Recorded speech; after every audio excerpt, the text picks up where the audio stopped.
ஓம் ஸ்ரீ குருபியோ நம ஸ்ரீ மாத்ரே நம ஸ்ரீ மாத்ரே நம ஸ்ரீ லலிதா சகஸ்ரநாமம் ஸ்லோகங்கள் பொருள் விளக்கம் அந்த வகையில் இன்று ஆதிசக்தி அமேய ஆத்மா, ஆதிசக்தி ரமேயாத்மா பரமா. பரமா என்றால் பரவஸ்துவாய் இருப்பவள். ஆதிசக்தி ரமேயாத்மா அல்லது அமேய ஆத்மா, அதாவது ஆத்மஸ்வரூபமாக இருப்பவள். ஆதிசக்தி ரமேயாத்மா பரமா பாவனாகிருதி அநேக கோட்டி பிரம்மாண்ட ஜனனி. அவள் ஜனனியாக இலங்குகின்றவள்.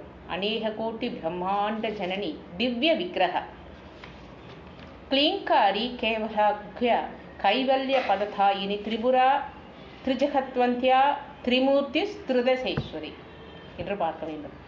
ஆதிசக்தி என்றால் என்ன? ஆதிசக்தியாக இருப்பவள். ஆதிசக்தியாக இருப்பவள் அம்பாள் பராசக்தி. ரமேயாத்மா என்றால் அளப்பரியவள். அளப்பரியவள் அம்பாள் ஆத்மஸ்வரூபமாக இருப்பவள். ஆதிசக்தி அமேயா ஆத்மா ஆத்மஸ்வரூபமாக இருப்பவள். பரமா என்றால் பரவஸ்துவாய் இருப்பவள். ஆதிசக்தி ரமேயாத்மா பரமா. பாவனாகிருதி என்றால் என்ன? பாவனாகிருதி எல்லாவற்றையும் பரிசுத்தப்படுத்தும் வல்லமையும் வரலாறும் ஞானமும் அமைய பெற்றவள்.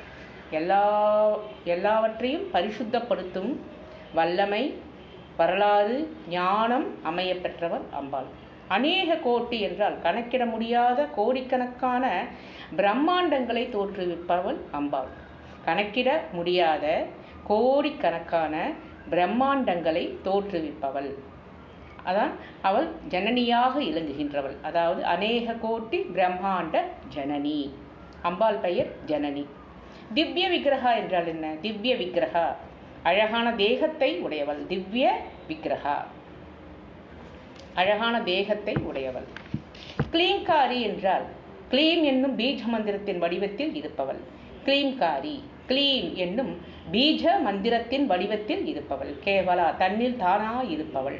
குஹ்யா ஹிருதய குகையில் ரகசியமாக மறைந்திருப்பவள்.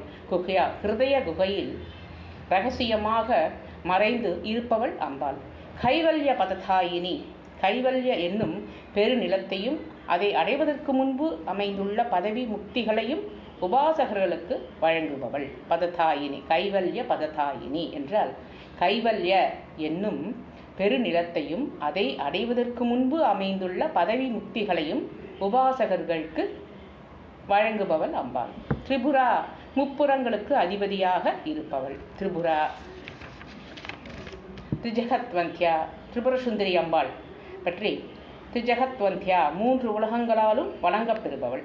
திரிமூர்த்தி மும்மூர்த்தியாக இலங்குபவள். திருதசேஸ்வரி தேவர்களுக்கெல்லாம் ஈஸ்வரியாக இருப்பவள். திருதசேஸ்வரி என்றால் தேவர்களுக்கெல்லாம் ஈஸ்வரியாக இருப்பவள் அம்பாள். திரிபுரசுந்தரியை பற்றி பார்த்தோம். ஆதிசக்தியை பற்றி பார்த்தோம். ஆத்மஸ்வரூபமான அம்பாளை பற்றி பார்த்தோம். பரமா என்றால் பரவஸ்துவாய் இருப்பவள். ஆதிசக்தி ரமேயாத்மா பரமா பாவனாகிருதி அநேக கோட்டி பிரம்மாண்ட ஜனனி திவ்ய விக்கிரகா. திவ்ய விக்கிரகா என்றால் அழகான தேகத்தை உடையவள். க்ளீங்காரி கேவலா குக்யா க்ளீம் என்றும் பீஜ மந்திரத்தின் வடிவத்தில் இருப்பவள். க்ளீங்காரி கேவலா குக்யா கைவல்ய பததாகினி திரிபுரா. திரிபுரா முப்புறங்களுக்கு அதிபதியாக இருப்பவள்.